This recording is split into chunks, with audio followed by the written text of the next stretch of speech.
the same in everything in Spanish, okay? So the present tense, all you do is you drop the ending. And I know this looks scary, but don't worry. We're learning this through rules, okay? All you do is you take off ar for adverbs and you put o to make it I for, I means yo.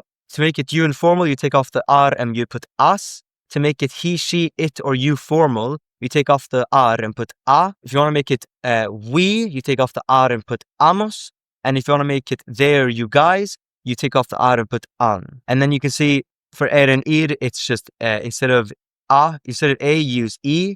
And the only exception here is, again, and this is the we form, where for adverbs it will be emos, and for ir verbs it will be imos. But for the entire language, the rest of the entire conjugation, er and ir verbs will have the same ending, okay? I don't want you to memorize this, okay? This table right here, forget about it. The way I would learn this, and the way I learned it myself, is to simply remember the rule that for adverbs, this happens for this pronoun. Or for ir verbs, this happens when I'm trying to make, for example, he do the verb, okay?